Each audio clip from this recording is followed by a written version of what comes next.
The story of the Pilgrims begins in the early part of the 17th century. The Church of England under King James I was persecuting anybody and everyone who did not recognize its absolute civil and spiritual authority. Those who challenged ecclesiastical authority and those who believed strongly in freedom of worship were hunted down, they were imprisoned, and sometimes executed for their beliefs. A group of separatists first fled to Holland and established a community. After 11 years, about 40 of them agreed to make a very perilous journey to the New World across the Atlantic Ocean, where they would certainly face hardships, but at least they could live and worship God according to the dictates of their own consciences. On August 1st, 1620, the Mayflower set sail. It carried a total of 102 passengers, including 40 pilgrims, led by William Bradford. On the journey, Bradford set up an agreement, a contract, that established just and equal laws for all members of the new community, irrespective of their religious beliefs. Now, where did the revolutionary ideas expressed in the Mayflower Compact come from? They came from the Bible. The Pilgrims were a people completely steeped in the Bible, Old Testament, New Testament.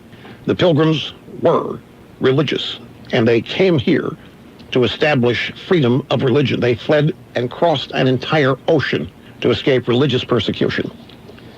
They looked at the ancient Israelites for their example, and because of the biblical precedents set forth in Scripture, they never doubted that their experiment would work. But it was not a pleasure cruise. The journey to the New World was long and arduous. When the Pilgrims landed in New England in November, they found, according to William Bradford's detailed journal, a cold, barren, desolate wilderness. There were no friends to greet them, he wrote. There were no houses to shelter them. There were no inns where they could refresh themselves, and the sacrifice they had made for freedom was just beginning.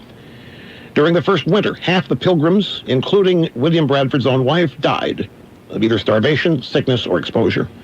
Many of them lived on the Mayflower for months while houses and other shelters were being built.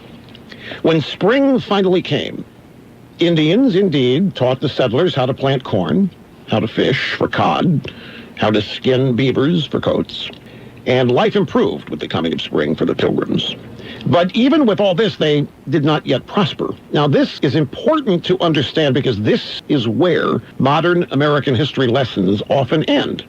Thanksgiving is actually explained in some textbooks as a holiday for which the Pilgrims gave thanks to the Indians for saving their lives, rather than as a devout expression of gratitude grounded in the Bible.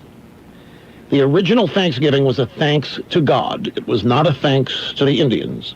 This is not to disparage the Indians or the Native Americans. The Pilgrims did not. But it was not a thanks to the Indians for saving the Pilgrims. The Pilgrims thanked God. But it's more detailed than this. Here's the part that's been omitted. Here's the part that the Huffing and Puffington Post either doesn't know or omitted today. The original contract the Pilgrims had entered into with their merchant sponsors in London. They didn't have the money to do this. They were beholden to people who funded them. And they entered into contracts with these merchant sponsors. They called for everything that they produced to go into a common store, and each member of the community was entitled to one common share. All of the land they cleared and all of the houses they built belonged to the community as well. They were going to distribute it equally. Everybody was going to get an equal share of whatever everybody combined produced. All of the land they cleared and the houses they built belonged to the community, not to any individual. Nobody owned anything. They just had a share in it. It was a commune, folks. And it was this way by contract, by design. It was the forerunner to communes we saw in the 60s and 70s in California. It was complete with organic vegetables, by the way. They could grow no other than organic. William Bradford, who had become a new governor of the colony, recognized that this form of collectivism was as costly and destructive to the Pilgrims as that first harsh winter, which had taken so many lives. It just wasn't working. There wasn't any prosperity. William Bradford, his own journal, decided to take bold action. Bradford assigned a plot of land to each family to work and manage, and whatever they produced was theirs. Any overages they could sell or share or do whatever they wanted with. But what happened, essentially, was that Bradford turned loose the power of the marketplace. If your saying it to yourself, you're right. The Pilgrims had discovered and experimented with what could only be described as socialism, and it failed. It did not work. What Bradford and his community found was that the most creative and industrious people had no incentive to work any harder than anybody else unless they could utilize the power of personal motivation. If everybody got the same no matter what the end result was, and if everybody got the same no matter how hard they worked, they were all essentially members of a union and all socialized. Now, most of the rest of the world's been experimenting with socialism for well over 100 years, trying to refine it, perfect it, reinvent it. The Pilgrims decided early on, didn't take long for them to realize it doesn't work, and they scrapped it permanently. You're not taught this. Nobody is taught this. Even today, in the true story of Thanksgiving, it was an epic failure of socialism. What Bradford wrote about this experiment should be in every school child's history lesson. If it were, we might prevent much needless suffering in the future. Remember, this book is written 21 years ago, or maybe 19 years ago. This is 1992. The experience we had, this is Bradford writing, the experience that we had in this common course and condition tried sundry years, that by taking away property and bringing community into a commonwealth would make them happy and flourishing, as if they were wiser than God, Bradford wrote. But this community, so far as it was found to breed much confusion and discontent and retard much employment that would have been to their benefit and comfort. For young men that were most able and fit for labor and service repined that they should spend their lives and strength to work for other men's wives and children without being paid for it, without any recompense. That was thought to be injustice. Why should you work for other people when you can't work for yourself? What's the point? Bradford was saying it's not working here. There's no personal incentive. And there were sloths.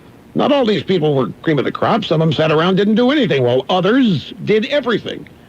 The Pilgrims found, folks, that people could not be expected to do their best work without incentive. So what'd they try next? Free enterprise. William Bradford and the Pilgrims unharnessed the power of good old free enterprise by invoking the principle of private property. Every family was assigned its own plot of land to work, and they were permitted to market its own products, crops, sell whatever overages they had. What was the result? Well, here's what William Bradford wrote. This is in his journal. This had very good success, for it made all hands industrious, so as much more corn was planted than otherwise would have been. It's an amazing story of what happened. In no time, the Pilgrims found they had more food than they could eat themselves. Now, this is where it gets really good, folks. If you're laboring under the misconception that I was taught in school. So they set up trading posts. They exchanged goods with the Indians. They produced more than they needed for themselves. They started doing business with the Indians. They exchanged goods.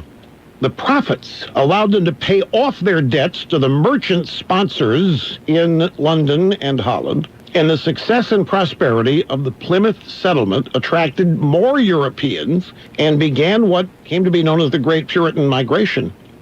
It was a rousing economic success after an attempt to establish themselves under socialism. It was not the name they knew. They used commune, communal, so forth, but it did not work. And they had such great success that it began a migration of others who heard about it and wanted in on the action. And the first Thanksgiving was the Pilgrims, indeed getting together with the Indians, with whom they were trading.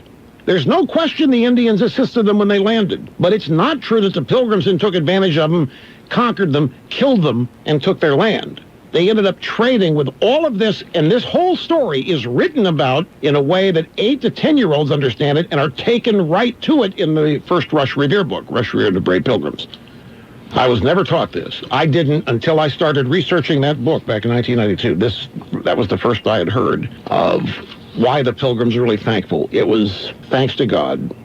It was the virtue of gratitude, which is all through George Washington's inaugural Thanksgiving address.